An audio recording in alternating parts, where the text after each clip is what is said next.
So actually, I don't know where I stopped, but maybe I'll read from here. The statement from the condensed perfections of wisdom. Is that right? Yes. Okay. The world of human is replete with the element spirits and diseases, but these are pacified with the power of truth by those who care and have compassion. When you cultivate loving kindness and compassion towards the perpetrators of the harm, you arrive at the following realization, like this. Since beginningless time, they have only benefited me, yet I have given only harm in return. So, what is the harm in return? Being ignorant, not understanding, being ignorant, not understanding the mother and child relationship with the rest of the numberless sentient beings, and in particularly that sense of neglection to the rest of the neutral beings, and in particular those enemies, like you kind of have aversion, contributing negative environment to them. Then even to the loved one, we harm them with the desirous attachment, grasping, not a true love, not a relationship about the affections of true love. Rather desirous attachment, and that relationship is toxic. It harms them. It harms you. It harms them. It's a creation of cause of samsara. So because of why like that? Because of didn't realize the truth, didn't have the beneficial wisdom, didn't have the beneficial attitude of true love, genuine compassion, bodhicitta, because of that, you see. So even though all sentient beings have been benefited you, yet I have given only harm in return. So that's what it means. It's not necessarily you have to go and beat everybody up, So therefore, from now on, I shall help them and protect them from harms.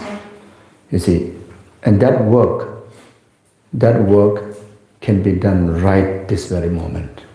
Whichever level of practice you may be, whether you are, high level of practice or just beginner, whether you are Mahayanic practitioner or not, whether you are Buddhist or not, as just being a human being, just waking up with basic human value of genuine love and compassion. That's the moment you have that heart, you're already benefiting to the world. You're already benefiting the rest of the sentient beings.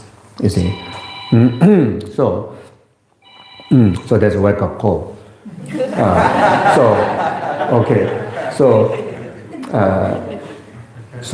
So now,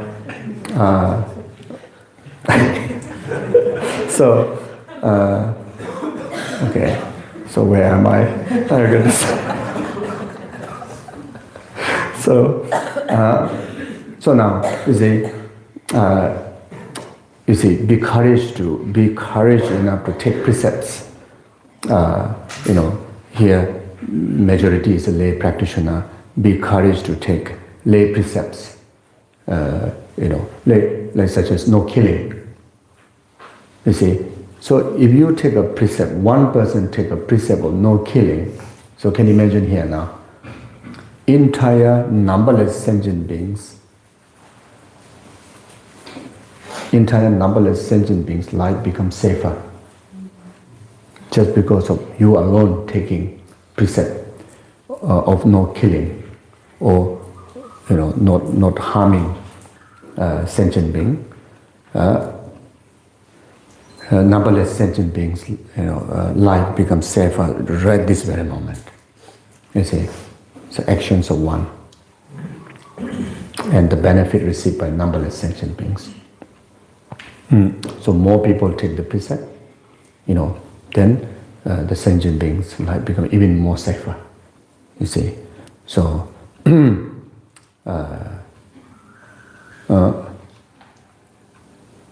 So this is what it means. You start to benefit the sentient being. Observing more precepts, more vows, the world becomes safer. World become less toxic. You see, so this can be done by, not waiting everybody to do. Just do by yourself. It's already you are the light of the world. You are the medicine of the world. You see, you are the benefactor of the world. So from this point of view, it's not a difficult to be in the service of sentient being. You see, no one need to kind of feel that I'm not good enough to be in the service of sentient being.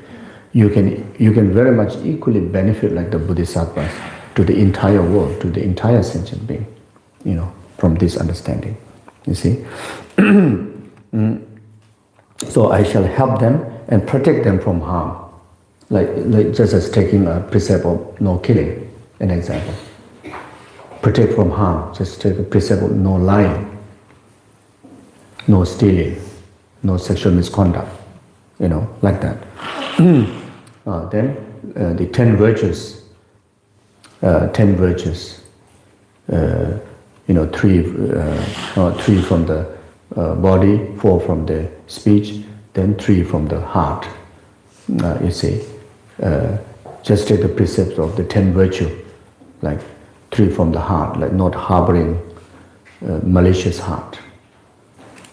You see, covetousness, very much not to generate 3 poisons of delusions in relation to any sentient being, and you see, you benefit the world greatly in that way. You see. With this thought, combine the true practice of giving and taking and train your mind.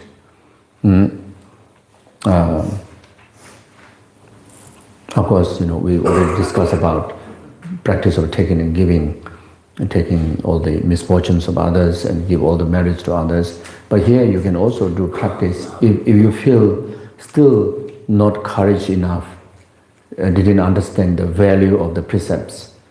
Then there could be some kind of limitations, obstacles maybe within us. So when you breathe out those obstacles. When you breathe in, then especially in relation to the energy in relation to compassionate Buddha, like Chenrezig, all the blessings, or all the blessings in relation to gurus, all the Buddhas, when you breathe in, then consecrate yourself. That also Tonglen. You say consecrate yourself so that easily you gain wisdom, easily you understand values, and easily you have a courage and environment to observe those precepts. Take upon yourself all the leprosy and sicknesses in the world. Heap upon your present sickness all the negative karma within your own life. All that you are likely to ripe in the remainder of your life or in your future life, and rejoice. So it's a Tonglen practice, so effective also to take care of yourself. All the karmic imprint, that which is remain as a potential but not fully ripened, you can take them now. You can take them now and ripen onto that self-grasping, self-cherishing attitude. That is the sickness. That is the real sickness. Even here, like mentioned about like maybe leprosy or any form of other diseases that the person may have. That is just simply reaction of the real disease. It's just simply reactions of the real disease. Sometimes you see if you have some wound somewhere here or wound somewhere here, like certain muscle here pain, here not pain, but here so pain. So So you see, but the real cause is there, but the reaction is here, isn't it? So the diseases, any form of diseases, is a reactions of the self-grasping, self-cherishing attitude. So therefore, when you say ripen upon that disease, is also talking about ripen upon the self-grasping, self-cherishing, attitude. You see, then even if you want to use literally, the literal understanding, this particular statement is ripen upon the disease that one have as an antidote. You see, ripen upon there because of the practice of Tonglen, it become antidote. So it won't add on to the disease what one already have because of the tools of Tonglen practice. It become antidote. So then all the future, the sufferings and all the individual lifetime in the past, let's say the sufferings, the what do you call, the negative karma that committed in this and that particular rebirths, also you bring to now in the present time. So very much 3 times negative experiences, through the tools of Tonglen to purify. Then you can give the benefit to the all-pervasive person, which is your continuum, which is pervasive in the past, now, and the future. So that is the legitimate person. We call the all-pervasive in three times. That continuum. You dedicate the merit for that. You give the merit for that. That person, so that that being can forever only enjoy happiness and virtue.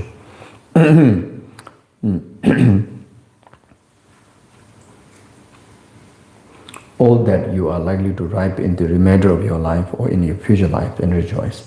Again, train as follows.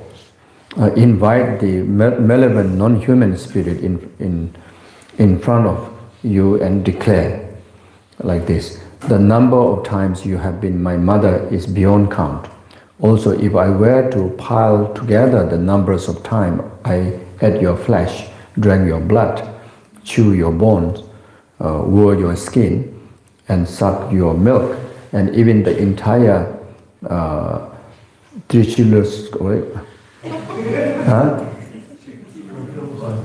to say? Trichilokosum. Like that? It's an infinite universe. Would be too small to contain it all. So if you, like that.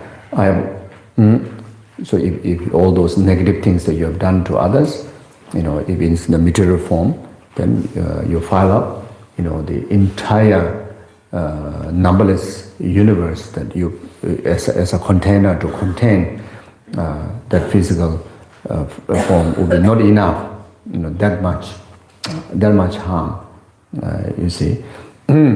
So I have also killed you, assault you, you see, to rob you countless times, you see. So you see, there are so many people, it is very bad action, very nasty action when someone assaults you. There are so many people suffer because of, say, abuse me, because of, in the childhood time, maybe our parents beat you up or do other misconducts, or your partner may did that, your friend may did that, then we kind of stuck, rest of our life onto that, grasping, so painful. You see, but if you think from the point of view of karma, you yourself, I myself done so much numberless times like that to that person. We never consider that. In fact, that very action, the ripening onto you, to me, is because of my own action, the reciprocating back. Now, while I meet the Dharma, I have to full stop. It's my responsibility. Because the Saham Jiva have no Dharma. You see, now I met the Dharma. It's my responsibility to full stop.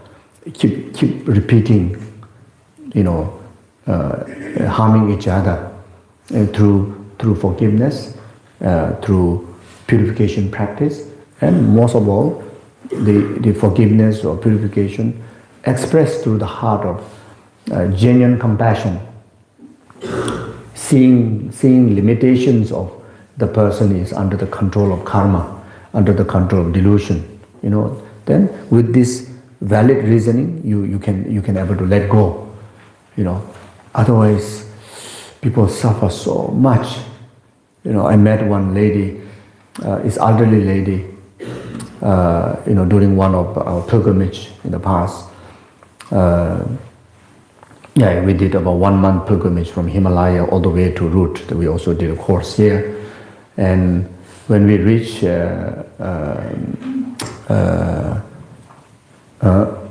Kushinagar,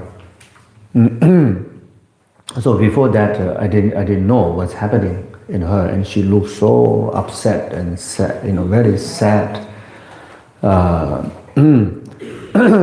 all throughout the time. Then at the Kushinagar, so we want to offer a rope on the, cover the big Buddha statue, lying down, passing the parinirvana. So before we offer the ropes, outside, we hold the rope, everybody sitting down and hold the rope like that, on top. Then I think just happened to mention that you visualize that anyone that have inconvenient to you, understand that it is going to cover by this holy rope, and very much in the respect of, like Shakyamuni Buddha's holy body, reclining, passing away, is kind of seized together. So she has this difficult relation with her mother, but herself is, I think, already maybe 70 plus, I think. I think so. So only thing that she remember is her mother is angry with her, beating up, etc., etc. Like never love her, and she hates her, and that is like eating her from inside. So much pain, even up to this age, So she, later we found out since young she had this problem.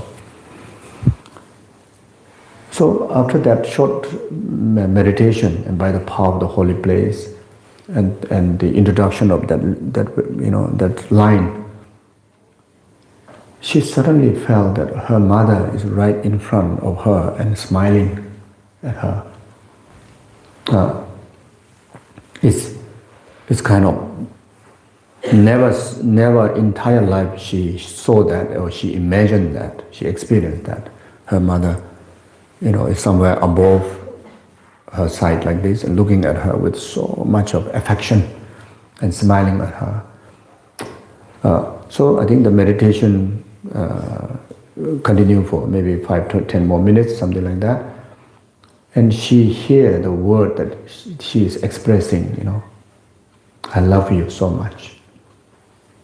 And she feels so real right there, entire suffering in relation to her mother purified.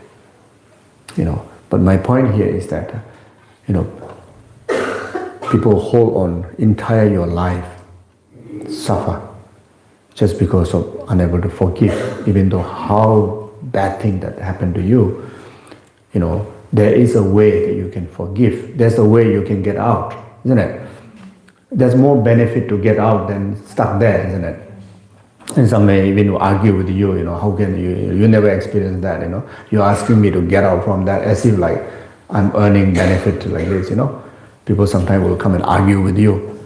But where is the benefit if you stay holding on? It's so much suffering, isn't it? If you let go, there's a benefit. You see? So it may not be so intense like that person, but maybe some of us may have that kind of similar kind of episode, so similar kind of history in our life, and we can learn from this teaching that is utmost necessary, most beneficial, for us to really enjoy the life by releasing that bondage, and that is the best help you can offer to the self and to the harm giver, especially meeting this kind of dharma. It is my responsibility. We have to think like that. It is my full responsibility to really full stop to the repetitions of such suffering in future times. Yeah. So we have to how to say, make such thing has to happen. Otherwise, we talk emptiness, bodhicitta, enlightenment. If this thing's transformation is not happening, then there's not much of improvement be there, not much benefit we can enjoy. We have to clear all those minor, smaller things in our life. Then eventually we can able to overcome even the contaminated aggregates of samsara.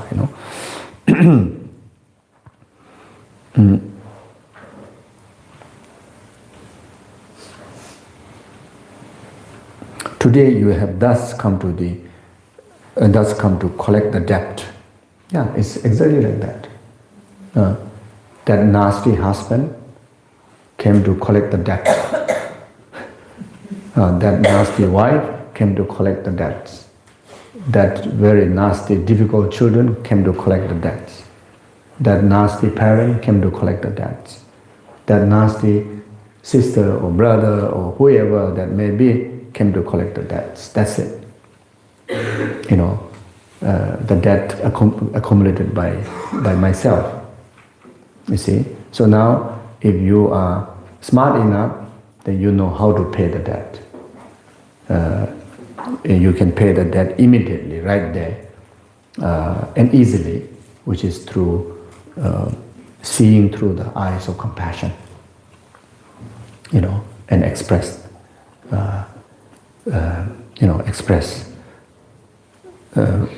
whether you want to say, forgiveness or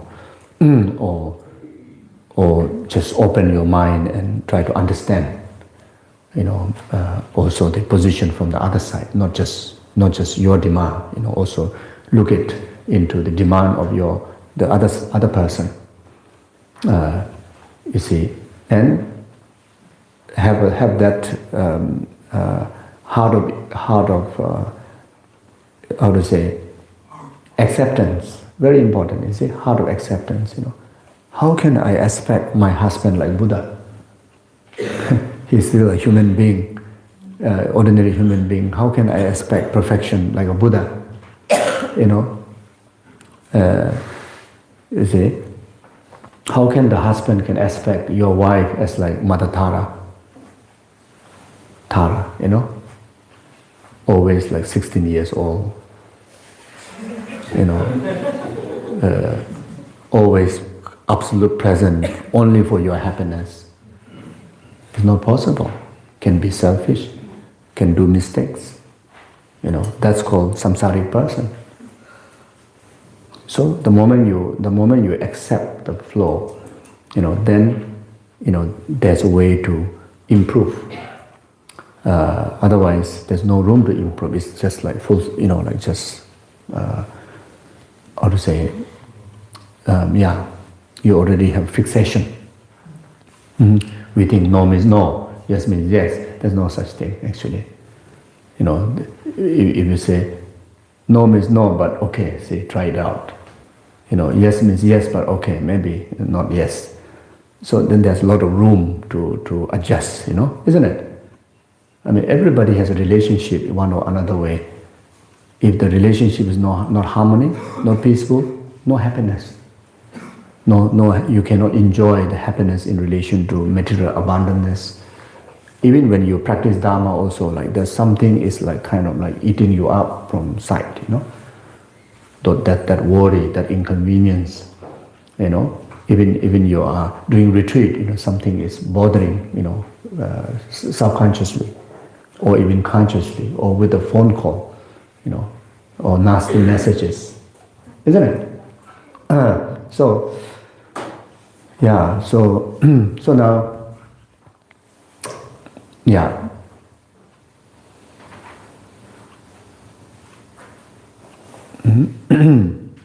So now here, when we talk about forgiveness, you see, if you have the element of compassion, then forgiveness becomes real, true. Otherwise, it's more like how to say,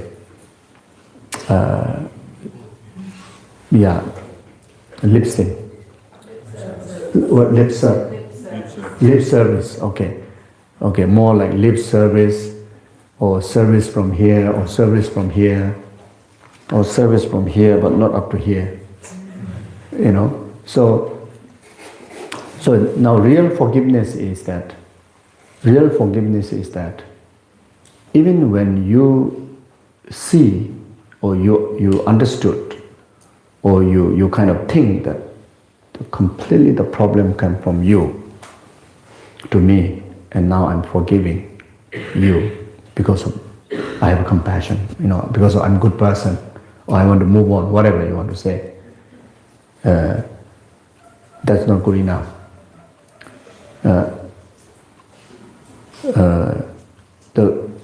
The real forgiveness happens when you start to ask forgiveness from him or her. You see, that's most of the time don't happen. You know, you kind of, I forgive you. It's already there's a ignorance there. There's a limitation there. You know, as if the flow is completely from your side. And nothing to do with all the wrong, all the mistakes. You know, you are the receiver of that negativities from that person. Means you are karmically, you are naturally involved. You see, you are part of that problem in whatever way. It can be just 10%, can be just 1%, you know, half a person, or 50-50, whatever it is, you are definitely part of that. So therefore, when you forgive the person, and when at the same time you ask forgiveness, you know, if there's any limitation from my side, then genuine forgiveness happens, you know. And that is expressions of forgiveness through the eyes of compassion. You know, otherwise, no, maybe forgiveness is just maybe egoistic kind of expression, or you know, or just not true, just simply say for the sake of saying, you see. But then now, whether to ask forgiveness in word or not, that's choice. That depends on the situation, you know. But it is so necessary, it is very much like must ask forgiveness in your heart. If it's not convenient to, you know, even forgiving also no need to tell the person, isn't it? So asking forgiveness also, you don't have to go and ask that person, please forgive me. You yourself is the important, you know, expressing that from depth of your heart. So that matters, you see. I think if we practice this, I think can solve a lot of problem. You know, a lot of problem, especially in relationships.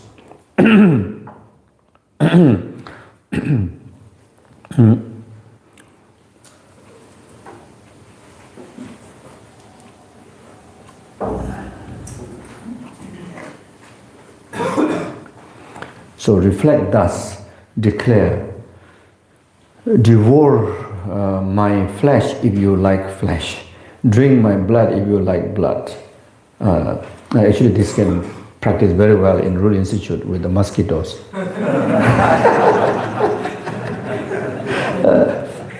So yeah, but make sure there's no dengue, you know.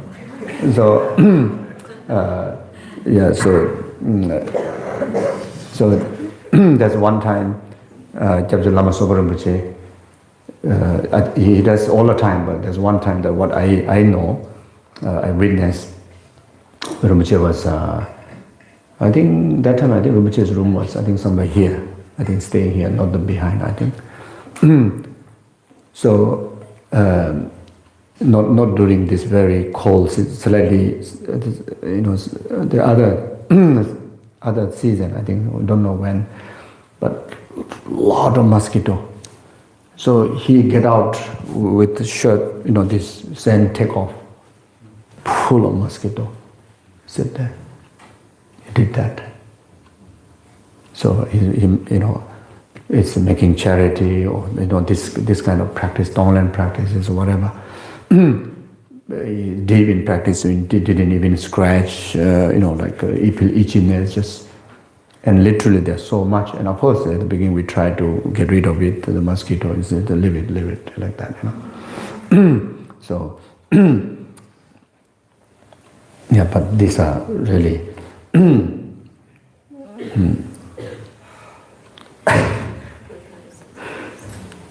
yes.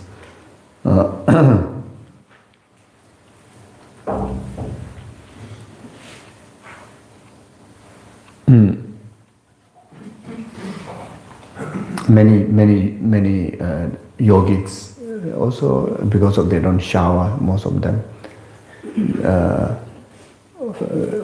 You know, there's a lot of lice. So they literally keep the lice and let them eat and take the blood. You know, so they literally like kind of like keep them. And some they even like tie a very thick kind of like knot, kind of string, so that they can stay between the knots. And feed them like that, you know. So that's quite a, thing, isn't it? But then through, like as I mentioned yesterday, you know, in relation to the practice of church, you see, those who are in a high position, you know, they literally achieve the purpose of literally feeding, you know. But this is like really like you need to reach to a very high level, you know. And also we cannot misunderstand, you know, why people do like that. So this is intense practice of, you know, really eradicating, grasping from the root for that purpose, you know. So with the proper preparatory, they literally achieve feeding blood and meat to the yakshas. They literally achieve that, you know. It's not. There can be a lot of signs that happen even to the bodies, but it's not like your flesh is already like gone, you know. So you need to have a deep kind of compassion. So if not deep compassion, then try to practice like that. Then really maybe mouthful of flesh gone, you know. Possible. Like.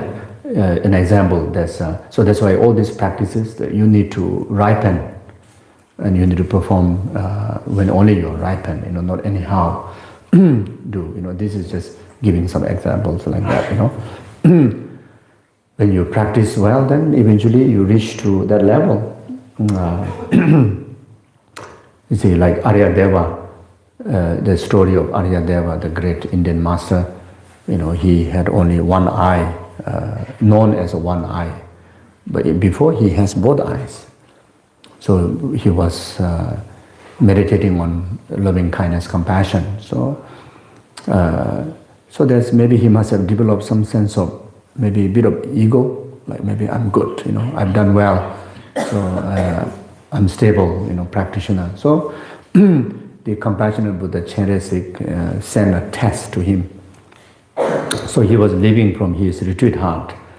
So the compassion for the Cheresik manifests into a very old lady, blind. then she's begging. And right in front of her there's a rock, and ready with another small rock. So begging. And so when Ayadeva approached her and said, please give me your eyes. So Ayadeva, of course, is like so happy. I have two eyes, so it can be used one eye, so one eye I should give. So he plucked it out and give to the lady. And right there when the lady received it, smash it. Right in front of her, smash. Then Ayadeva, oh no, she didn't have it, now I also lost. Regret. Then since then, Ayadeva has only one eye. But if her compassion is mature enough, then it is understood that he will regain his eye intact as like before. Because of not mature enough, then you try to exercise it, so he lost his eye. So it's like these are just examples, But when it comes to the practice of generosity, there will be a day that we literally even need to give up our body. There is a day to really perfect the practice of six paramita, the practice of bodhicitta. We even need to give away our bodies. But that only perform when you really know you're ready.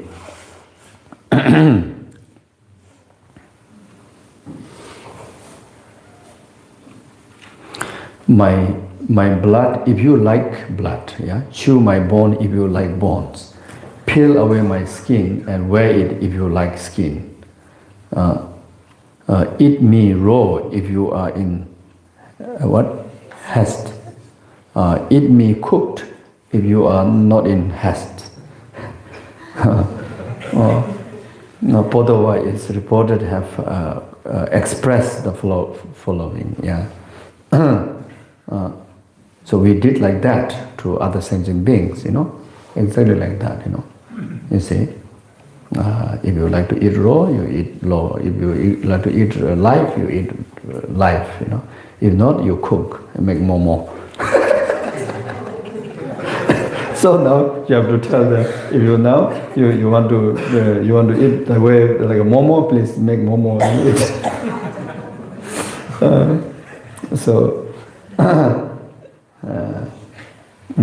So then tupa, you want to put in tupa, you make tupa, so it's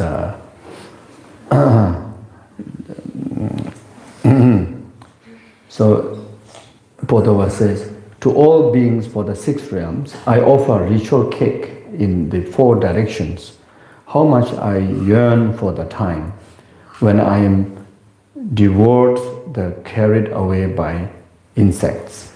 Then imagine that the non-human spirit rises up instantly and devour you from head to heel, smearing his mouth with your blood. His body full, his harmful intentions disappear, and he become endowed with altruistic thought. So there's one practice, like even in case, let's say, mosquito, come to bite you, then if you cannot take it, if you fear there's some disease, then you throw away. You just kind of chase away like that. But of course we don't kill, isn't it? But if you don't mind, if you are confident that it's okay to bite, then there you think like this, I satisfy you my material gift of the blood.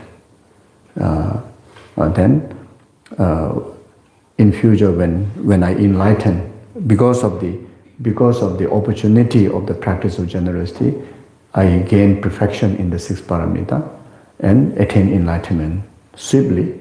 When I attain enlightenment, my job is to turn the wheel of Dharma.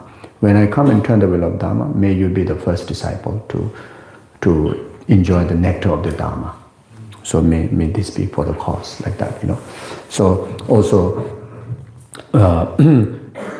when we eat or drink, whenever there's a leftover, even like sip of water or bit of tea, whenever there's a leftover food that you put in the bin, practice the same way. I make charity because there are so many sentient beings. They only has the karma to eat the leftover food.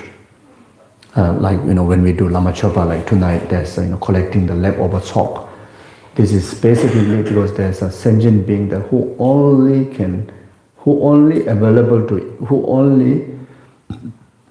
have the karma to eat only leftover chalk, nothing else, because of the karma. You see, there's certain beings. They can't find any food due to their past karma, but they only get the food when anybody take precept. Then, when you fast from the precept, then at the end there's a called chakbu. This like a dough that torma chakbu. You give only this they see as a food, and they can digest nothing else. There are such kind of very strange karma.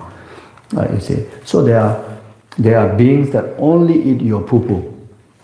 You see, or only drinks your pee-pee, no other things. You see, so even when we go to toilet, you think same thing. Charity.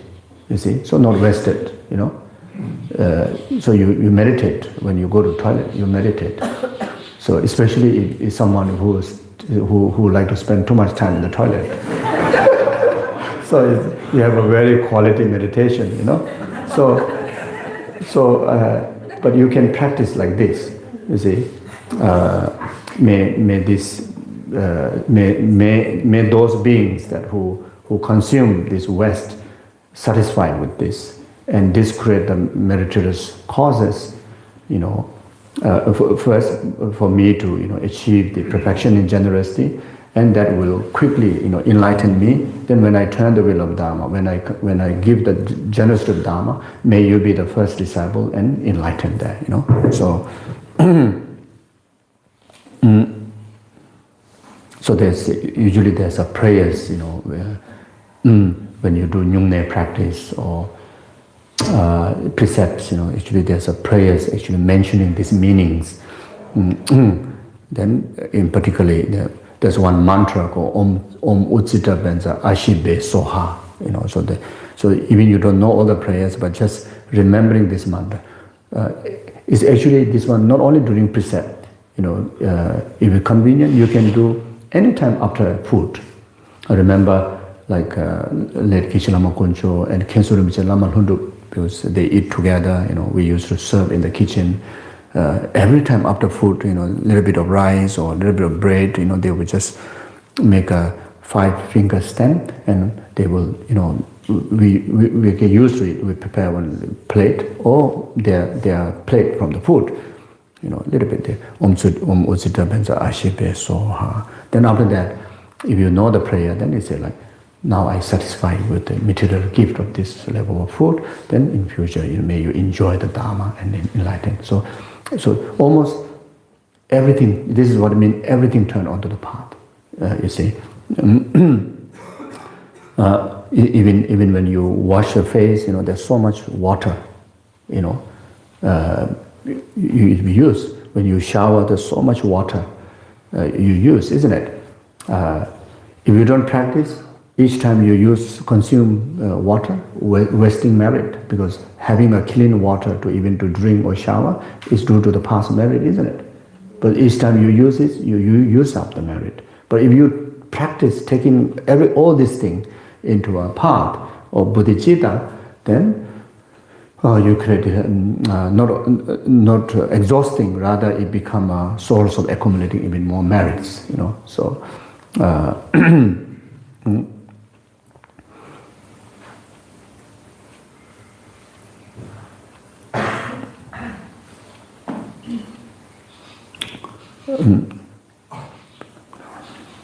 So imagine that as byproduct, your negative karma become cleansed. Due to all these practices, your negative karma cleansed. Imagine that the moment later, your body rematerialize, and it is again devote. Visualize this over and over. Exercise. Imagine that your body is cut into 100 pieces, and these are then given away everywhere.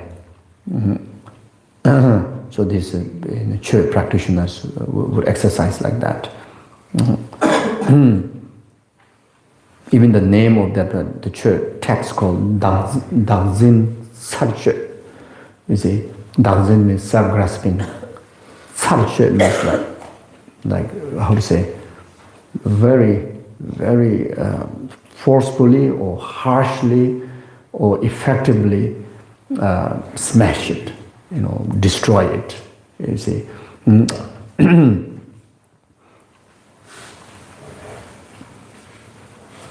by giving the body, like every single, even visualizing every single parts, kind of almost like arranging how to say, very extensive buffet dinner to the host of the meat eaters, blood drinkers, literally do like that, you see.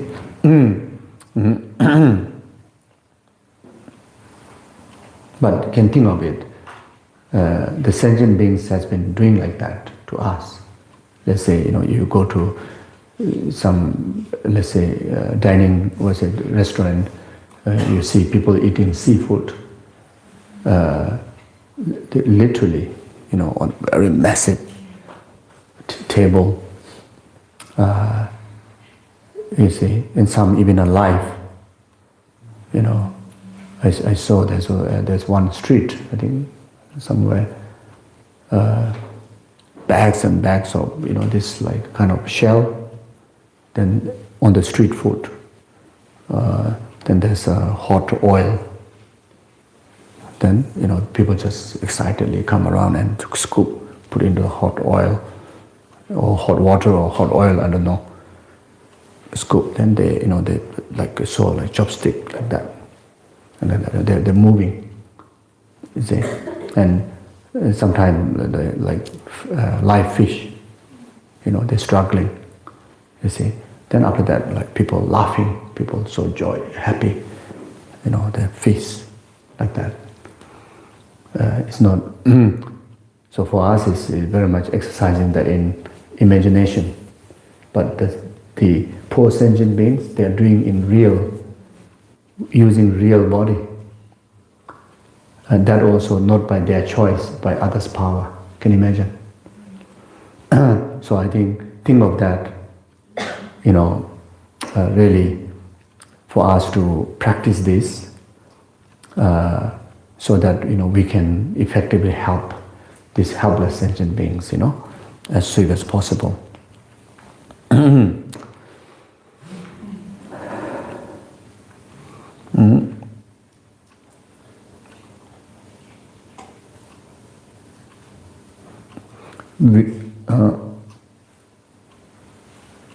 So in particular, share this body and mind in the places of special sensitivity, such as the cemeteries. Yeah. Then, with the thought like this body of mine belong to him. Undertake all virtuous practice for the non-human spirit's sake. Even concluding dedication should be done on his behalf. You see, in particular, where such non-human forces reside, mentally discard your body, and cutting it open right there, with the blood soaking everything. Offer it with the thought, now eat. So this is exactly what happened church practice. Those who serious one, they go to do at the cemetery. This is actually is talking about how the church practice happens.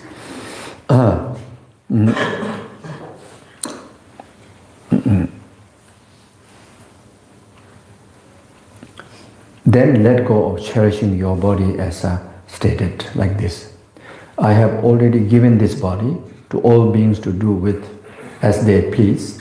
Let them do whatever they wish, such as beating it. Why should I be concerned? So again, this, to release the bondage of grasping, attachment to the body. Any suffering related to our body, by practicing this, you receive the benefit. Any suffering related to your body. Eventually, we don't even need to have this body, because you manage to purify the root cause, karma and delusion, isn't it? And you have like an illusory body, rainbow body, a wisdom body. It's uncontaminated aggregates. And your rebirth, comes with choice. If you want to come back to benefit the world, you come with it in your turn, not by force of karma and delusion. You see, so to be able to do that, you don't even have to reach very high level of practice.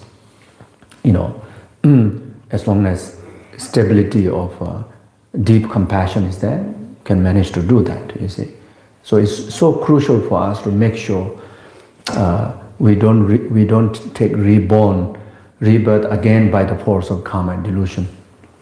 You see, and that is so crucial. I think the next subject is very much to concerning about that. It's a power practice, the transparent consciousness, the fight power as a transparent consciousness. So powerful, that will make sure that we will have our own authority to where we want to born.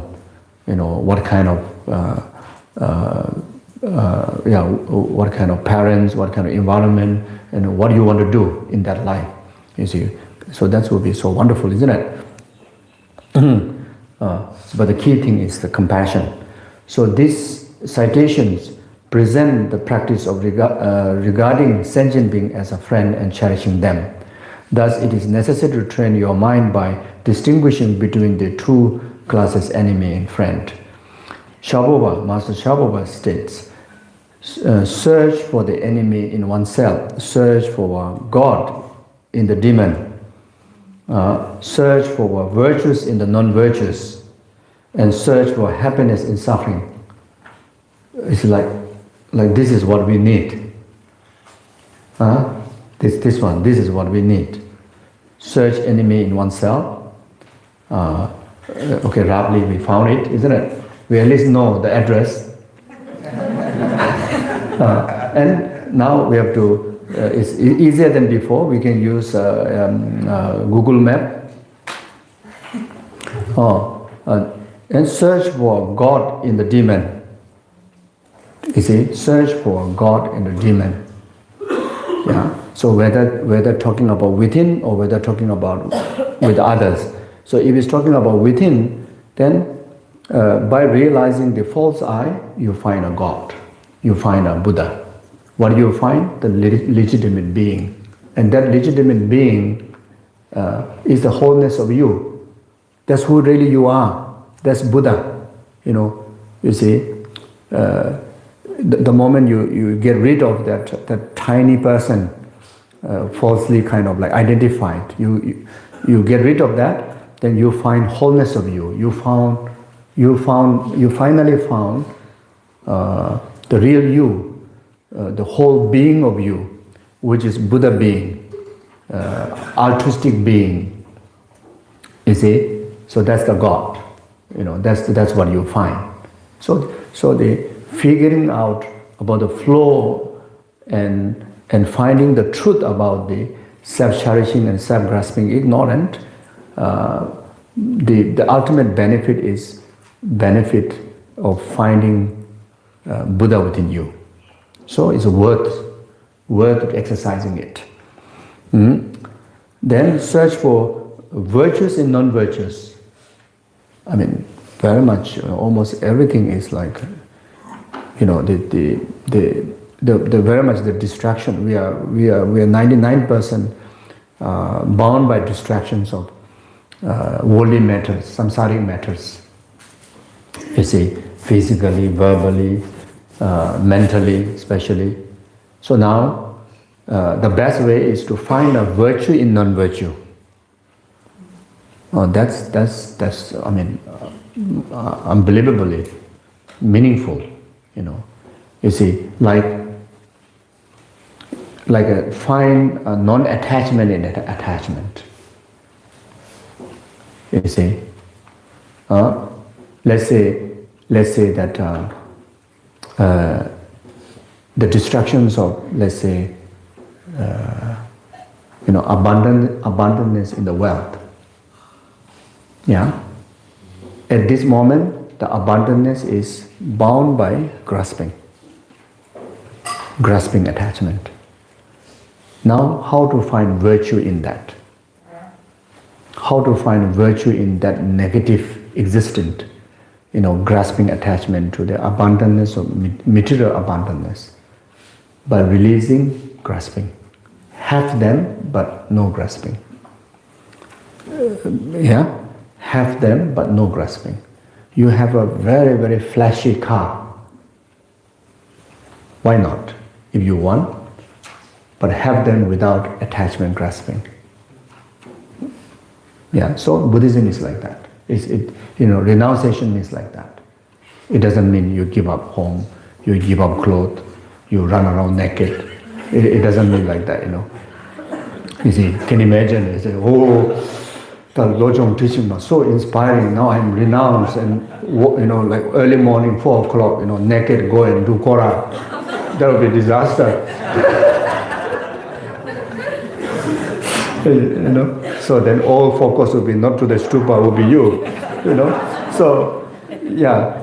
So, you see, so here now, yes.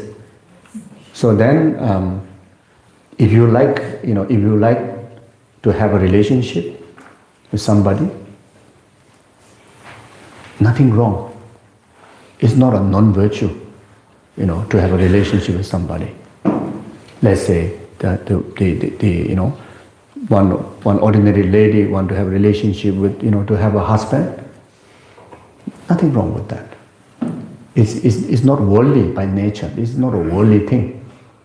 You see, where that relationship becomes worldly, when you have the element of grasping, you have the masala of grasping. You see, yeah. When you have the masala of grasping, then that's it.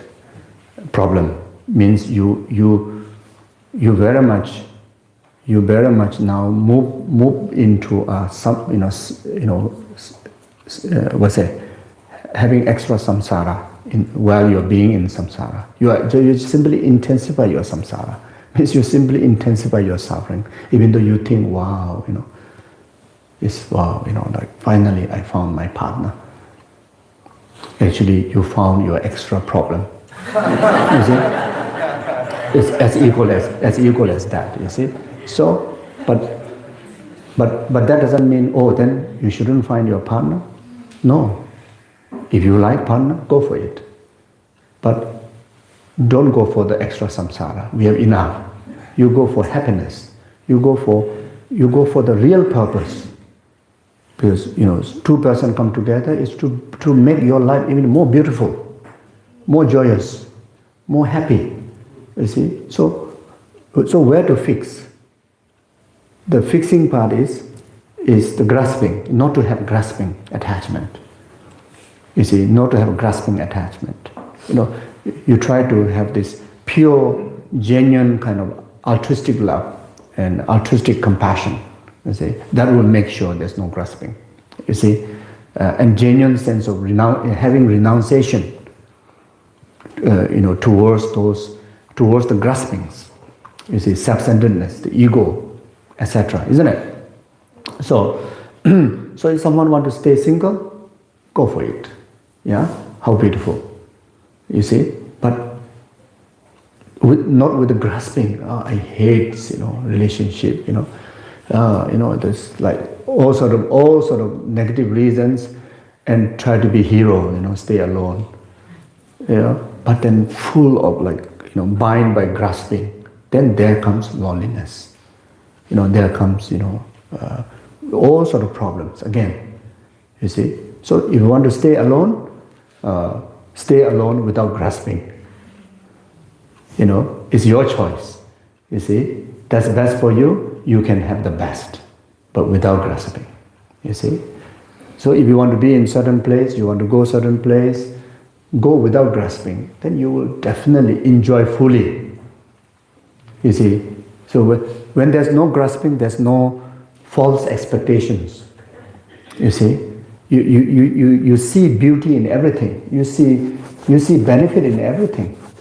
You see, even let's say if you're traveling, you arrive into a very nasty place, and for the person who don't have a grasping or fixation about what the place should be, and you see what such an interesting characteristic of this place, a lot of thorn, lot of ships, lot of rubbish, a lot of difficult people. Wow, it's so beautiful, You see, yeah. But otherwise, even you come to us so clean, so nice, even like everybody rush to you and want to take picture and want to say hello, I love you, like that. I say, what is this, Like you'll be so disturbed. You see, so it's very much, all problem is because of grasping. Sometimes wonder, why, how to say, this two person that want to bring so much happiness to each other but turn out to be the worst enemy. Like the worst problem maker. Like, let's say the husband and wife. I think the initial motivation, they didn't get together to like kind of say, I want to give more problem to you, that's why we should get together, isn't it? I think no one will do that, isn't it? But somehow turn out to be that. Very much, almost, maybe not all, but very much in any relationship, like something is like kind of problem, and that is not the person, it is person's mentality, the grasping, that's the thing, you see. So, So if we manage to get rid of the grasping, then you found virtue in that non-virtue. Even though it's a worldly, but actually it's a virtue. Even though it's ordinary, ordinary by nature is, I shouldn't say worldly. I think worldly is all, part of negativities, So even though it's ordinary, but then now, it becomes extraordinary because now there's a meaning of virtue in it because there's no grasping, you see. So, so this is like amazingly important instruction. Find virtues in non-virtues. If our life is in the pure land or in Buddha's realm, then no need this instruction, because everything is virtue. We don't need to have that kind of finding virtue in non-virtue, because we are in samsara. We are bound by emotions, negative environment, and this is utmost important. And if we manage to find this, manage to do this, then this is what it means taking samsara onto the path, taking even negativities onto the path, for the cause of enlightenment. Then search for happiness in suffering. Oh, that's what we need. You see, So similar as mentioned before. You see. As long as you see through the eyes of compassion, I repeated 1,000 times. So see through the eyes of compassion, that's where you will see happiness in the suffering. Appreciation, and all the virtues accumulation will be there, you see. So Geshe Langri 2 says, no matter what profound scripture I open, I find none that do not suggest that all faults are one's own, and that all higher qualities belong to brothers and sisters sentient beings. Because of this, you must offer all gain and victory to the others and accept all the loss and defeat for yourself. I have found no other meanings. Shabovas stated, if someone finds a meaning other than this, it is an error. So it's like big kind of like statement, you see. In brief, the master says, no other intent can be found in all the scripture collections. That's it. Whether it's sutra, whether it's Vinaya, whether it's tantra, whether it's the purpose of lay person practicing Dharma, whether it's a Sangha, monk or nun practicing Dharma, relationship, having guru, be a Dharma student, even like taking course, Dharma course, all for this one purpose. So with this, the taking of adverse condition onto the path of enlightenment by means of conventional awakening mind has now been presented. Thank you.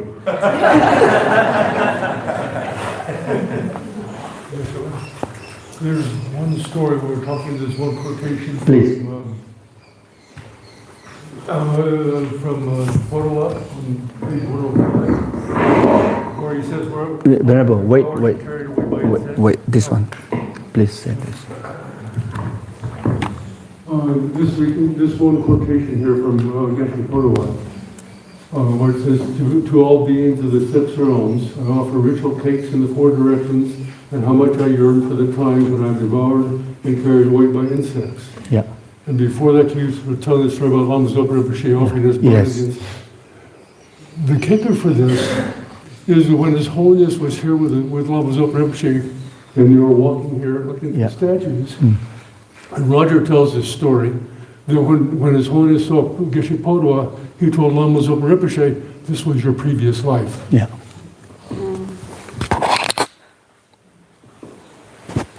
Yeah. No. His Holiness mentioned maybe people didn't hear. You have to say again. Better that way. Especially, yeah. You told the story of Lama Zopa Rinpoche offering his body to the mosquitoes. Right. And then we have this quotation here from Geshe Tenzin, which says, to all beings of the 6 realms, I offer ritual cakes in the 4 directions. How much I yearn for the time when I'm devoured and carried away by insects. Right. And then the story that Venerable Roger tells, is when His Holiness was here with Lama Zopa Rinpoche and looking at the statues here. Looking at the statue over there. The statue of Geshe Tenzin here, and His Holiness told the Lama Zopa Rinpoche, this was your previous life. We have the right topic, right place, everything. Thank you. Enjoy. Thank you very much, Venerable, for sharing.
Run out of batteries. Thank you.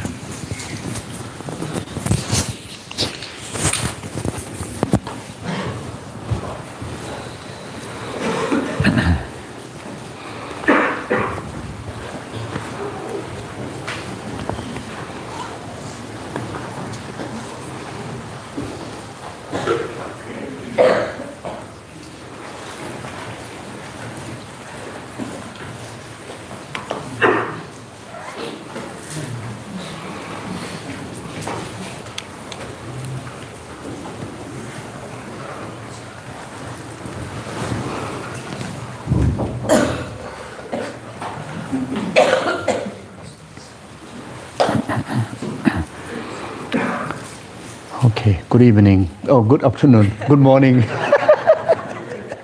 I'm confused. Okay.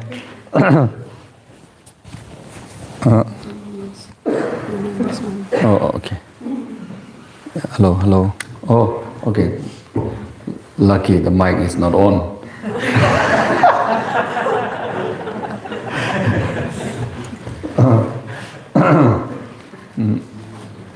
Yeah, so, okay. From this morning, is there anything that, that you want to clarify? Anything? This is from yesterday. I'm just wondering, when we take something with us, it could be like a holy object or like a picture, is there something to keep in mind when we're traveling? Can you say? About how we can take some scripts or any pictures with us. Is there something to be mindful of? Because there's so much more also in that luggage. So sometimes I feel like I'm putting gods with all the other rubbish. So. Oh, I see. No. I think gods is okay. I think it's don't mind.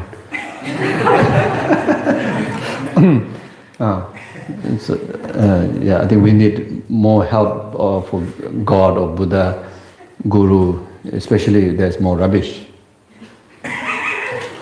Isn't it? I think it's okay. Some people think, we cannot bring, some kind of blessing things, when we go to toilet. And no, it's okay. As long as from your heart you don't, show disrespect. And you see as Buddha everywhere, Buddha's everywhere. There's not even one single atom where there's no Buddha. So it's okay. Yeah. Behind. This morning you were mentioning that lip service is not asking forgiveness. Forgiveness should come from heart, words don't matter. I understood that part, but you also mentioned that I should ask for forgiveness of the other person, from the other person. In the heart. Right, so I'm asking for forgiveness, but I'm also asking the other person to forgive me. Yes. The second part I didn't understand. How can I ask the other person to forgive me when I haven't done anything wrong? Yes. That's the reason you have to ask. The moment you ask, then you start to see, okay, I'm also part of it, Everything is interdependent. You see, even good or bad, or we are always part of it, not totality from only one side. So, just for the purification's purpose, whether we realize that me too is part of the problem, but just express that in the understanding of things are interdependent existent, and if I'm not there, it's not possible that person to even harm me. So my being present to receive the harm is my limitation. So therefore, I ask for forgiveness. Like that. Yeah, thank you.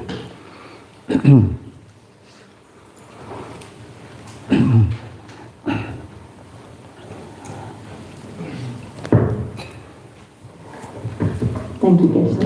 I'm just wondering, is there a way to transform our leftover food into sok?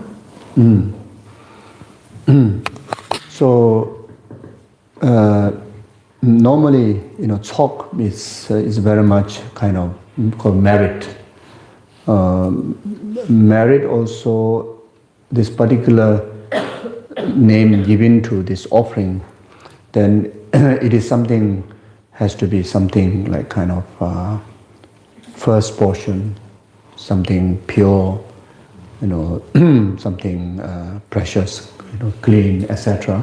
So, and the object of talk is usually, it has to be merit-filled, Buddhas, Bodhisattvas, gurus, holy objects. So, in that sense, then the leftovers is relatively, ultimately it's fine, but relatively, then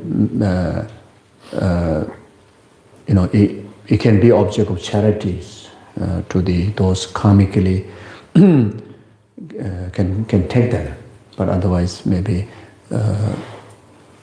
you see, in relatively maybe not to use that, but ultimately why not? Everything can be not so. Okay, thank you. So I will continue.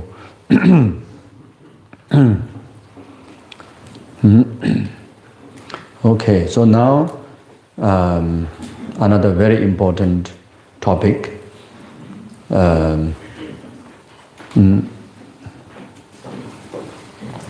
After completing at least last session, taking a verse condition onto the path to enlightenment by transforming, through the tools of conventional awakening mind. It is talking about bodhicitta, it's talking about love, compassion, forgiveness, respect, understanding. All these are method aspect of path. In another word, transforming problem through the tools of the method aspect of path. Patience, generosity, all that involve kindness, empathy. You see, so even though the labeling mentioned bodhicitta, but all those are other tools. So now, and yes, and that is our most important, especially for beginner. While we are freshly training on the path, these elements of practice is, I think, most crucial. Maybe more than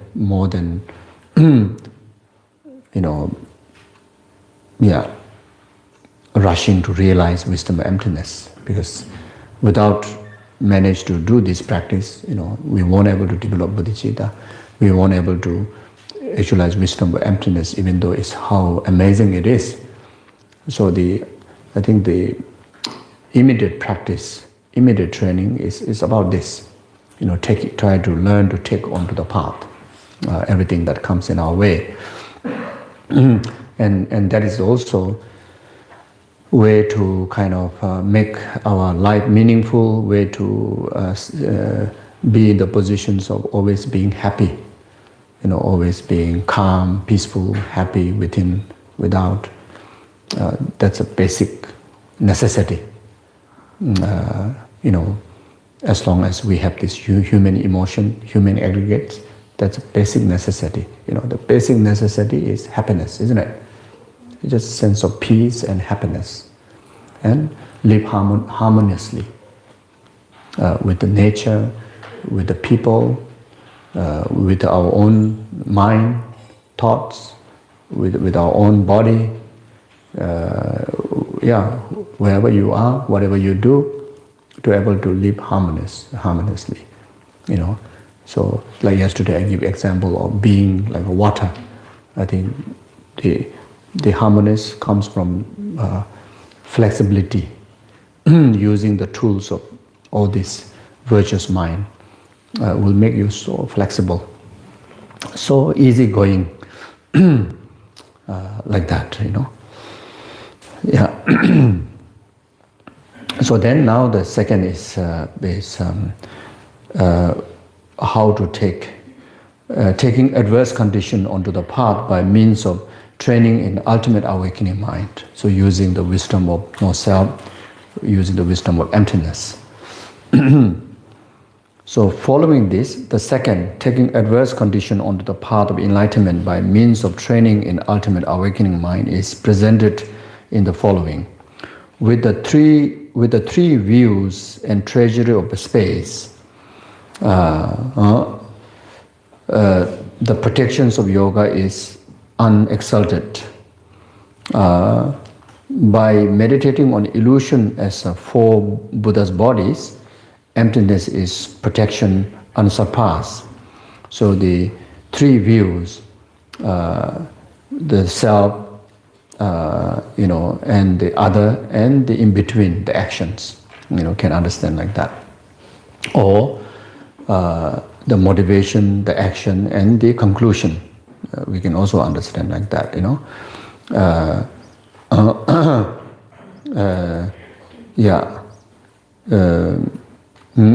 with the three views, the treasury of space, but understanding the nature as a lack of inherent existence, nature of no substantial existence.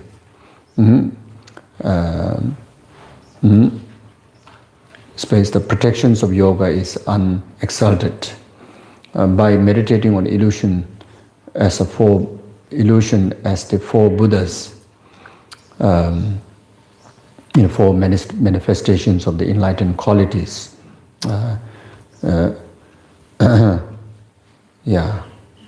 So four Buddha's bodies, two form bodies and two wisdom bodies, as we mentioned before. Cessation, body of the cessation that achieved from negating all the defilements, wisdom body, then Sambhopakaya, Nirmanakaya body. So the emptiness is protection unsurpassed. Among all this, the Dharmakaya aspect of wisdom is unsurpassed among all.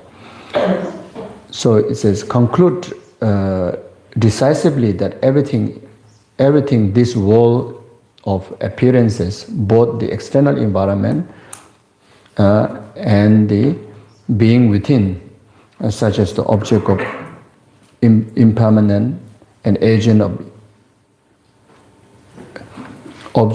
impairment and agent of impairment, are only diluted perceptions of your own mind.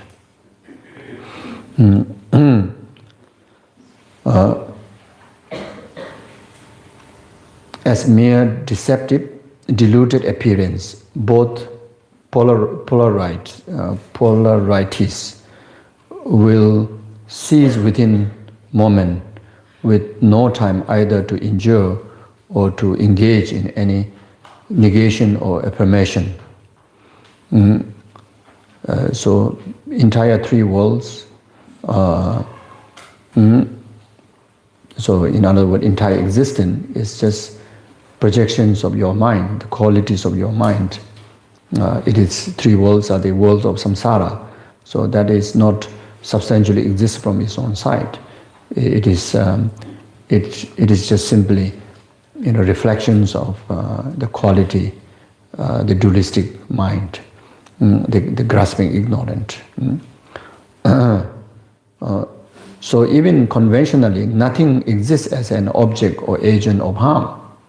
Substantially, if you go to search, you can't find at all. And that is not just a view, but reality is like that. Even in the relative phenomena, like the body, you go to search, you won't find even one single atom out there that can define, this is it. On that ultimate level, no phenomena is primarily established. Like the center of the spotless sky, phenomena are all one. So sometimes you use, like, let's say, like computer screen, screen projector, screen, especially if you use this, got so many different dots. Initially, there's without zooming, then you see many dots very clearly, But then you zoom into it until that, that you come to a point that complete, void of, any of that, complete empty. But because of that emptiness, that's why in that space, that's why again relatively there are so many collections of the dots, possible, and that is again it is because of the eye consciousness there. That's why you're able to spot it. You're able to create that to able to view. Without that, from the object itself, it doesn't appear to be seen if there's no subject. So everything is very much like that. If you zoom into this physical form body, you can't find there's nothing to grasp as how it appears to you. And similarly, even to the non-tangible things like the identity of me, the name that you adorn onto this correct basis of the aggregates. Way of zooming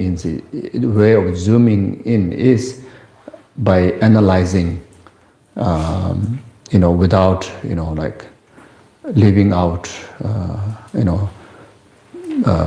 any even the slightest matters, slightest moments, slightest cells to figuring out. Then what you find is empty of self. And that name is still exists out there. It's just simply labeling of the mind only. Nothing exists from its own side. You see, the benefit out of this, to able to eradicate the grasping. By eliminating the grasping, and you eliminate the suffering. On the ultimate level, no phenomenon is permanently established. Like the center of this sportless sky, phenomena are all one. Since self is an awareness devoid of substantial reality, and the agent of harm is an awareness devoid of substantial reality as well. Neither exists as object of impairment or agent of impairment. Everything is empty, and emptiness cannot be attacked by emptiness. You see, emptiness cannot be attacked by emptiness. From every point, from the realistic, truthful point of view, from logic point of view, from experience point of view, from reality point of view, nothing can be attacked. Even emptiness also being an antidote to destroy all the false. So the emptiness is ultimate truth, because even emptiness cannot find any flaw in the emptiness. Cannot destroy. It is truth. It is firmness of it is being. Just as the eastern part of the sky cannot cause harm to the western part, the object of impairment and the agent of impairment cannot injure each other. Therefore, since your current perceptions are illusions of deluded mind, the self, the object of impairment, and the illness other than being construct of your mind, nothing can be established in terms of identity. It is taught like that. Your own mind is the Mara. Your own mind is the obstructive force. All obstructive forces arises from conceptualization. Therefore, relinquish conceptualization. You see, you can also understand conceptualization as a superstitious mind. You see, so as long as there's superstitiousness is there, there's a conceptualization. You see, so real spirituality, real Dharma has to be free of superstitiousness.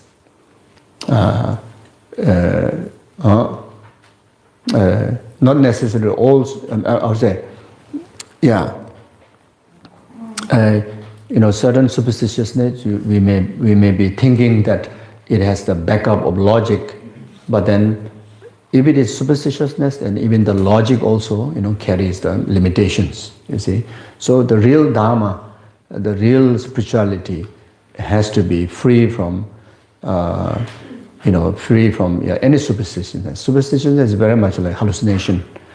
You see, especially as someone like Buddhists, spiritual seekers or the learners, the main Dharma to be understood and practiced is the wisdom of emptiness, you see. So in that level, then there's no room for superstitiousness. Even when we are training on the path, everything has to make sense to us with valid logics and experientially proven, So therefore, even this idea of liberation or enlightenment, not like kind of superstitiously, perceive or believe. We need to experience it. We need to experience it from very first day. We have to experience it. Not a fully awakening state, but we need to experience the enlightenment even now, even that very moment. And the best way to experience that is through the wisdom of emptiness. You see, through the tools of learning correct understanding of emptiness and just simply kind of scanning, how things exist, or how self exists. And from there, at least like that one very moment that you experience that liberated state through that clarity, through the clear eyes of wisdom, So the liberation too. Liberation is bliss.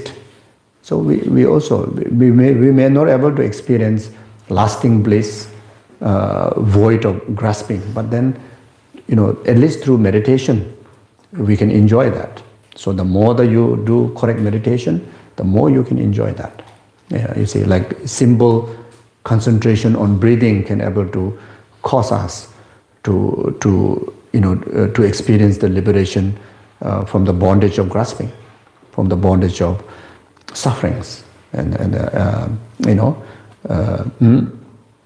we can even like kind of like that one moment stay out of control of karma, control of delusion. We can experience like that. You see, through the power of the tools of wisdom of emptiness, or even minor concentration. You see, the intense, genuine, virtuous heart. When you live in that, it's very much you pull out of that bondage of karma, bondage of delusions, and that is the state of liberation. You see, so yes, so every practice of genuine Dharma has to be from very beginning. We has to keep proving ourselves. Then the journey ahead going to be so steady. Nothing can destroy, nothing can distract.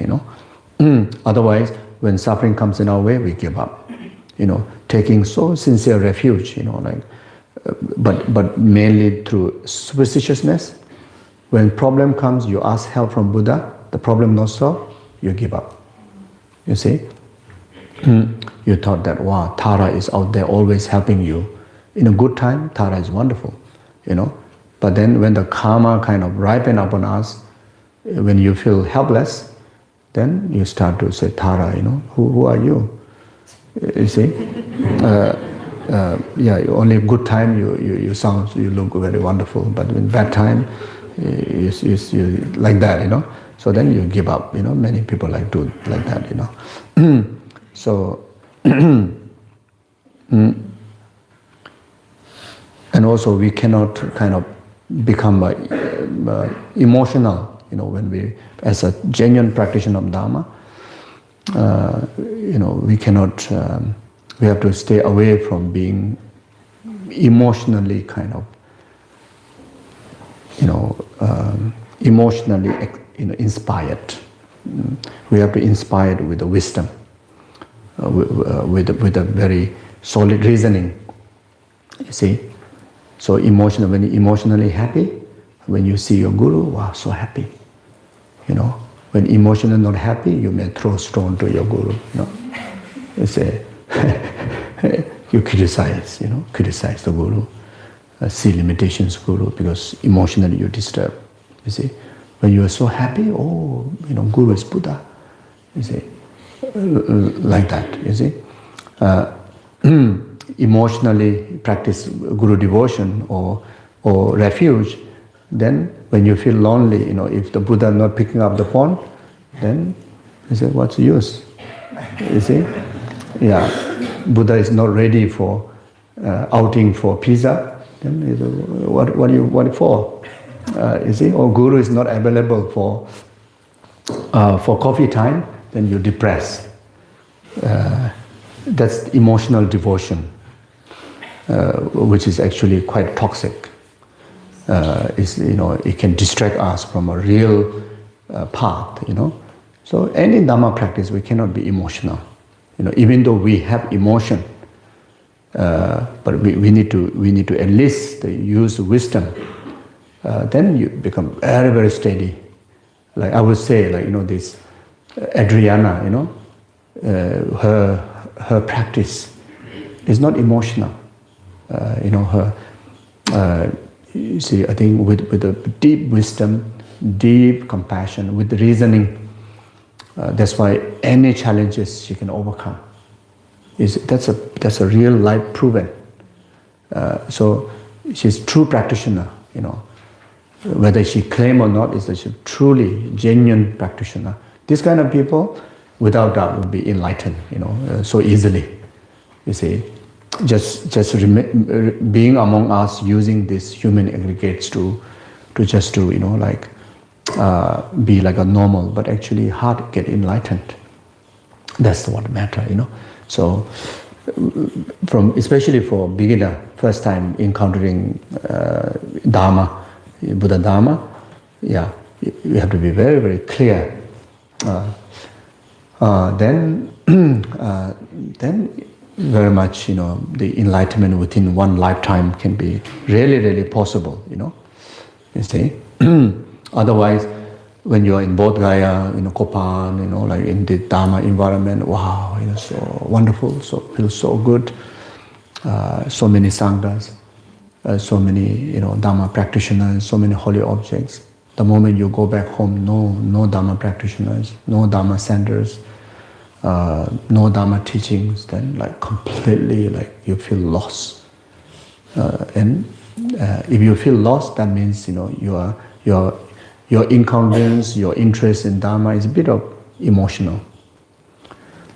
When you go to the environment where there's no Dharma environment, but then still you feel richness of the presence of Sangha, which is your own wisdom.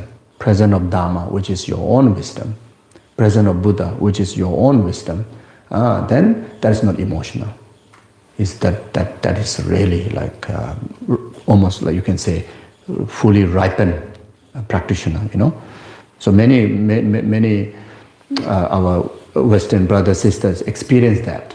Not only Westerners, any people coming from busy city life or even from remote places. And people do have this problem, how I'm going to handle, how am I going to continue my path. You already, start to feel a bit of loss. You have so much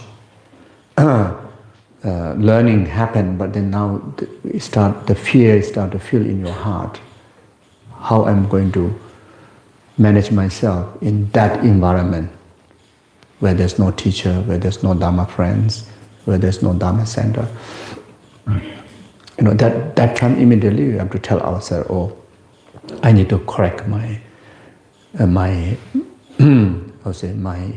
engagement in Dharma. It seems like more emotional one. You say, no, I cannot be emotional one. So So you see, so you have to go back to wherever you go, already build a temple in your heart, Bodh Gaya in your heart. You see, you already, the teacher already inseparable in your heart, the Sangha inseparable in your heart. You see, then you are so safe. You are alone, in the midst of chaos, or midst of full of Dharma, same, isn't it? Because reality for all of us, most of us, is like that. Let's say, in example, after this course, I will be alone. I will be traveling alone. I will be in a place most of time. You see, not most of time, but at least I'm far away from monastery. I may, if I'm emotional, then I may lose on the way. You see, but if I already have a temple within my heart, Sangha within my heart, Guru within my heart, no. You see, nothing can destroy me, nothing can sidetrack me. Same, everywhere same. Some more when you are away from this, we call the external or the causal kind of reliance, guru, physical guru out there, physical temple out there, actually, train you even better. I used to give example like this. When I was in monastery, for like 20, 30 years, almost every day there's a teaching about renunciation. Teaching about renunciation, about 3 lower realms, renunciation about all the 6 realms, then also talk about how preciousness of Sangha life, how precious is Dharma. So I thought it's like more like a wording, not reality actually. It's because you are in a very protected environment, very secure environment, and it's almost like, especially for like us, everything is provided. 24 hours. Like there's a guidance to you. Even starting from you wake up, there's someone telling you wake up. You see, and go and eat. Okay, now sleep. Study, blah blah blah, like that.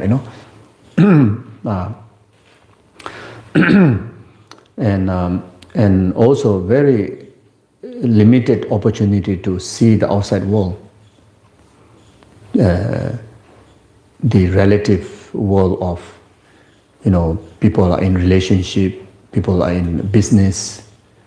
You see, even like witnessing sicknesses, Yeah, of course, in the monastery also, the monks, get sick. But then again, like most of the time there's like, small group of people taking care, and the rest of the people we don't really see what's happening. You see, so even we need to go to hospital, it's like kind of like no need to think about the bills, no need to think about anything. You will be like taken so gently to the hospital, get treated and bring back. It's almost like you have hundreds of family members taking care of you like that. So, so really, literally, even with a bit of mature age, even study quite a lot of teaching, is like maybe this is just an idea, but not reality. So that put you in a position that your positions of even the vow is not really kind of like strong. You see, if any time obstacle meets, you may give up. You see. So when I came out from the monastery, I was assigned as a resident teacher in Kuala Lumpur. So I stayed 6 years there. That's the time I learned exactly in a kind of the real world. Even though I'm not kind of experiencing that in person, but those who kind of trust you, those who kind of know you, when they share their life experience and you try to kind of be in their shoe, and you never can be in their shoe, but at least just whatever way, then, wow, really the renunciation is really true. Whatever thought is really out there, even the values of Sangha, Dharma, now you see real value. And your commitment becomes stronger, you see, more firm, more definite. So I realized that before in the monastery you're so fragile. When you came out, you become solid. It was so beneficial. Like, let's say my own experience is like that's the real training. Like you call your students, but your students are the real teacher who trained you.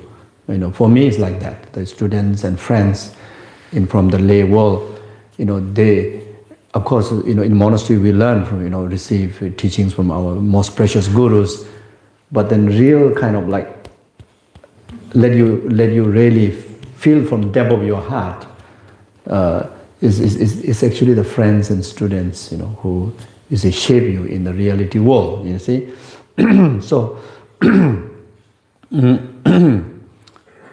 anyway, I don't know why I'm saying that, but they say don't be emotional.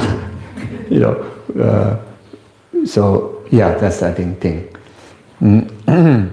So because you have grasped your concept as real, as true, as something separate from the mind, and as a full reading, this has produced all the sufferings of silent existence. Apart from your own conceptualization, nothing outside is an obstructor. Nothing outside is an obstructor. Therefore, your own conceptualization is the sole object of elimination. You see, so when you talk about realizing emptiness, the ultimate is to realize non-conceptual realization of emptiness. So, in order to reach that level, requires so much merit, and of course correct understanding, but at the same time requires so much merit. So if you try to realize non-conceptual realization of emptiness, if you taking the too altruistic part onto as your tool, and that's the best way, because that helps us to create merit so easily. You see, so even day to day when we do meditation, no way we will able to experience fully the level of non-conceptual state of experience of meditation, but at least reducing the excessive conceptual, the gross mind, but at least reducing like sensual mind is already you able to manage to bring down quite a huge degree of conceptualization. Then slowly the number 6, the mental consciousness, not the sensual one, but the 6th consciousness, also the grosser level of mind also able to bring down, and using the meditative state of mind is the way to train ourselves, get familiarization, how to get closer to the non-conceptual state of mind, you see. And the only way we can do that is through meditative absorption, nothing else. So how much analytical meditation we do, we have to dedicate some time to do our absorption state of meditation. And yeah, as I think we discussed briefly before, simply arriving in the state, settling your mind in that pure natural state and abiding it. Stay away from arising thoughts. Try, maybe a bit hard at the beginning, especially at the very beginner level. The more you quiet your conceptual mind, actually it appears more thoughts appears. So the training, as briefly discussed yesterday, recognize the thought but try to not to exaggerate. That's another training, isn't it? But even 1 minute manage to just stay quiet from the chattering mind is already can be so beneficial.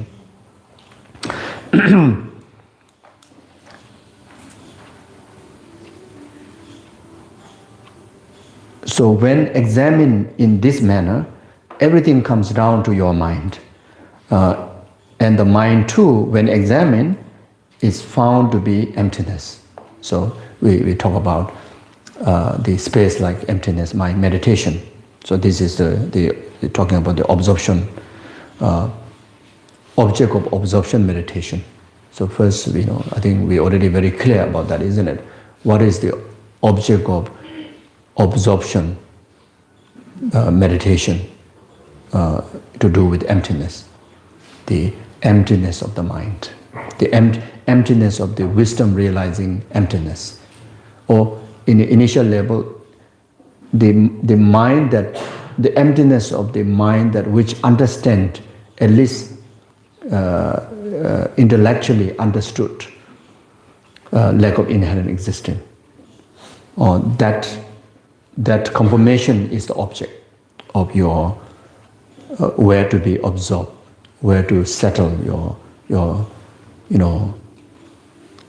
settle your mind in one-pointedness. You see.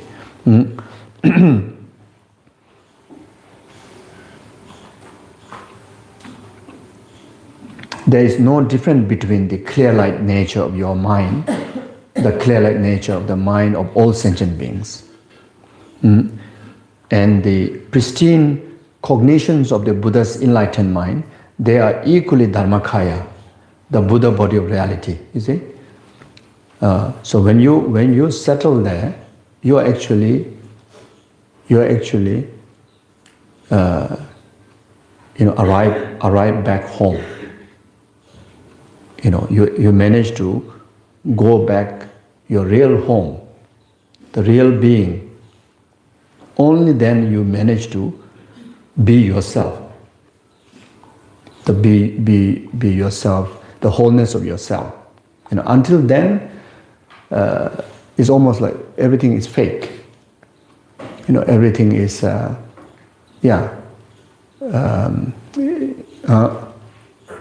it's not true you.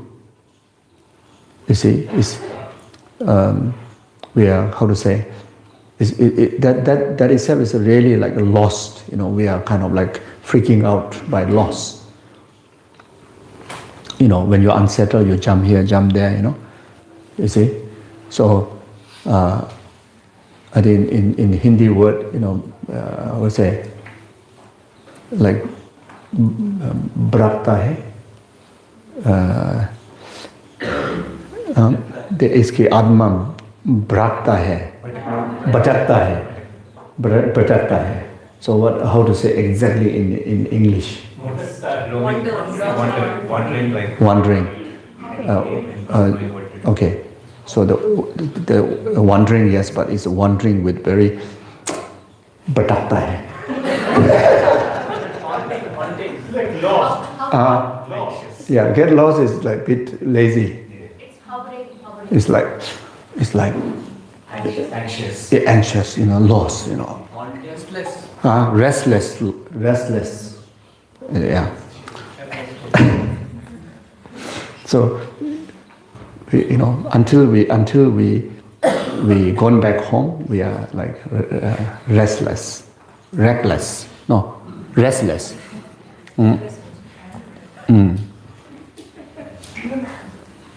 Okay. So, yes. Yeah, that's sometimes, so obvious, isn't it? Go inside the house, want to go out. Go out, want to come back. So it's want to sleep, want to wake up. Want to wake up, want to sleep. Want to see so much this person, but after seeing, want to, like enough, want to go back. So it's like, yeah, and even like, want to come so much Bodh Gaya, but want to leave so fast. So I am bhatakta hai. So unsettled, yeah. So that's why the absorption state of meditation is so important to kind of get grounded.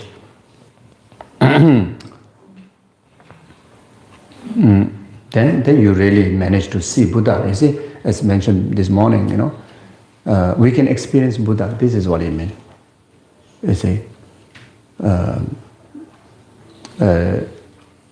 even at the very beginner level, we literally can experience Buddha. The only thing is, not enough concentration, not enough the strength of merit to experience fully. When we manage to do that, we call fully awakened, the result of Buddha. But even at the beginning, we can experience that, you see. And that is the most wonderful experience that anybody can experience, you see. And that's through the absorption state of meditation. So, who can be harmed? Who caused the harm? And how is anyone harmed? Ultimately, nothing exists as a separate reality. Conventionally, however, all illnesses and malevolence force exist as your own concept. Reflecting that, the concept too exists as a dharmakaya. Place the mind naturally at rest, free of any conceptualization, means free of any thoughts, references.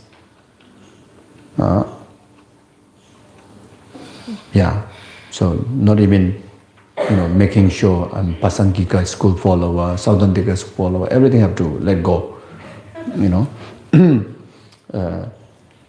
So like throwing up vomit, place your mind free of all clingings.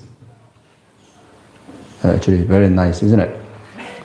So like the corpse of a leper, discard it as if it were of no use. Like a dead person's empty house, release it without clinging. So that experience happens again, when you do absorption meditation.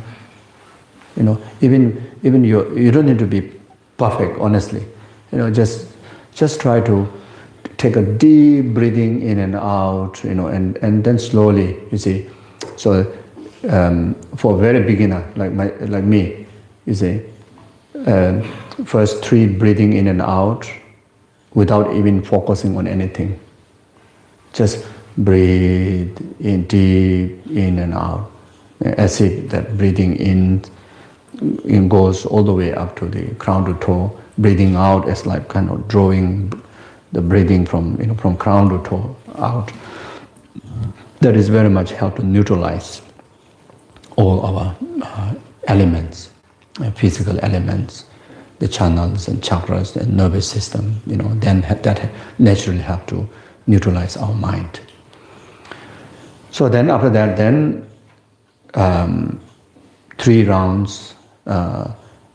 Actually 3 rounds, each round about 3 times. So it's like a 9 round, general suggestion is 9 round, isn't it? So purify those 3 partial attitude or any other negative emotion that you wish to purify, which is kind of like a blockage in our system. Then the 3rd round, then you get into the absorption kind of training. Not yet onto emptiness, but just train your mind, the normal, ordinary mind, simply placing, concentration onto the breathing in and out. So that 3 round can take even more lengthy until it become like free of like requirement of mindfulness to remember the breathing in and out. It's as like the natural breathing is happening without any effort in and out. Your mind also your mind also remaining in the one-pointedness along the breathing without require any kind of paying attention. So you check, whether you can do that or not. You see. So that alone can bring so much of grounded, peacefulness, settledness. That alone. So then after that, glimpse of analytical process of about the self, let's say, maybe use your own identity, like Tenzin Zopa, just short searching for the Tenzin Zopa within one with the aggregates, with many with the aggregates, or in third level in outside, and without pausing in between, without like adding any other thing. When you kind of like found that Tenzin Zopa do not exist at all, then that particular mind that who is understanding that, you also examine that. The mind that knowing Tenzin Zopa do not exist, with one, with many, and without. Then very fast, soon, you will figure it out that, that wisdom too actually do not exist. One with that wisdom, many with that wisdom, other than that wisdom. And you very much put into a position that is a complete kind of void, like very much like looking in the center of that space. The whole experience, both the mind and also a sense of the energy experience is like that. There's a brightness, but then nothing is like kind of tangible or nothing that hold on to, you see. And sense of lightness, and just simply rest there. You see, simply on the bed, so or bed or wherever. Of course, it's something that don't hurt you.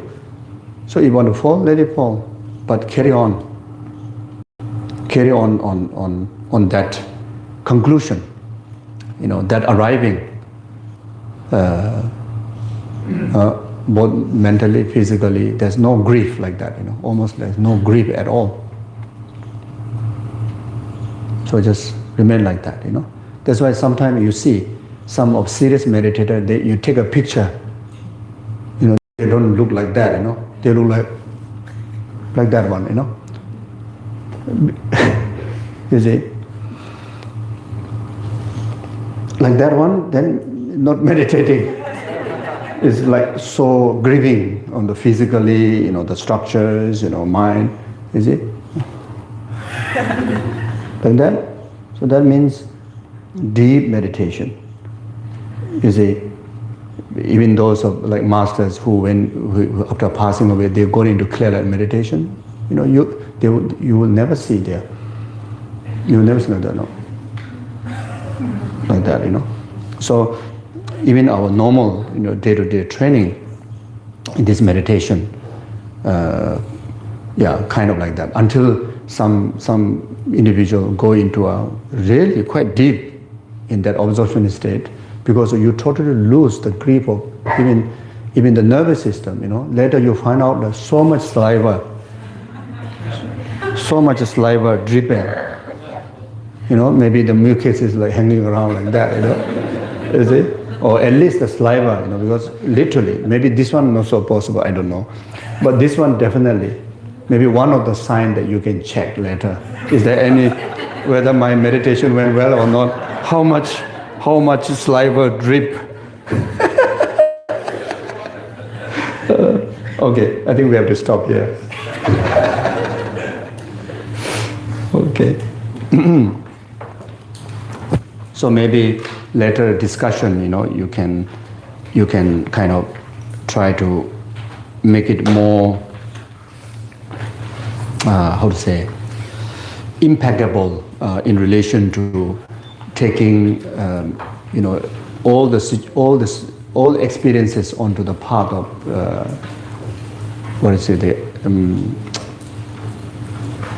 using the method of, using the Dharma, of method aspect of the path, how to take everything onto the path of compassion, love, bodhicitta, so make it really like you got it, and maybe can share among each other. I understood this way, and I'm thinking to use this method so that can help each other. Like really got it like that. Okay, thank you.